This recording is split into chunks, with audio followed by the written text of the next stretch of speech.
ଚିନି କିଣିବାକୁ ଚାହୁଁଛନ୍ତି କି? ତାହେଲେ ଏହି ଖବର ଆପଣଙ୍କ ପାଇଁ ବେଶ ଗୁରୁତ୍ୱପୂର୍ଣ୍ଣ। ହଁ, ଏଣିକି ମନ ଇଚ୍ଛା ଚିନି କିଣିପାରିବେ ନାହିଁ। 5 କିଲୋରୁ ଅଧିକ ଚିନି କିଣିବା ଉପରେ ଲାଗିଛି ଲିମିଟ୍।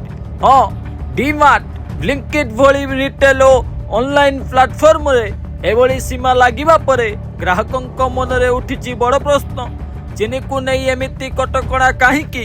ହଁ ଆଜ୍ଞା, ବଜାରରେ ଚିନିର ଚାହିଦା ବଢ଼ିଲେ ଯେପରି ଅତ୍ୟଧିକ କିଣାକିଣି କିମ୍ବା ଷ୍ଟକ୍ କରିବା ନ ହୁଏ, ସେଥିପାଇଁ କିଛି ବିକ୍ରେତା ସାମୟିକ ଭାବ କ୍ରୟ ସୀମା ଲଗାଇ ପାରନ୍ତି।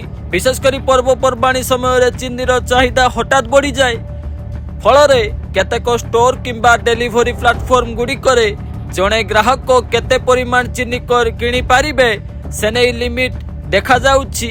କିନ୍ତୁ ଏହାର ଅର୍ଥ ଦେଶରେ ଚିନି ମିଳିବ ନାହିଁ କିମ୍ବା ଚିନିର ଭୟଙ୍କର ଅଭାବ ହୋଇଗଲା, ଏଭଳି ନିଷ୍କର୍ଷ କରିବା ଠିକ୍ ନୁହେଁ। କ୍ରୟ ସୀମା ଏକ ରିଟେଲରେ ଇନଭେଣ୍ଟରି କିମ୍ବା ସପ୍ଲାଏ ପରିଚାଳନାର ଅଂଶ ମଧ୍ୟ ହୋଇପାରେ। ତେଣୁ 5 କିଲୋର ଲିମିଟ୍ ଦେଖି ଆତଙ୍କିତ ହେବାର ଆବଶ୍ୟକତା ନାହିଁ। ଆପଣ ଅଞ୍ଚଳରେ ଏହି ଲିମିଟ୍ କାହିଁକି ଲାଗୁ ହୋଇଛି ଏବଂ କେତେ ଦିନ ରହିବ, ତାହା ପାଇଁ ସମ୍ପୃକ୍ତ ଷ୍ଟୋର କିମ୍ବା ପ୍ଲାଟଫର୍ମ ଅପଡେଟ୍ ଦେଖିବା ଜରୁରୀ।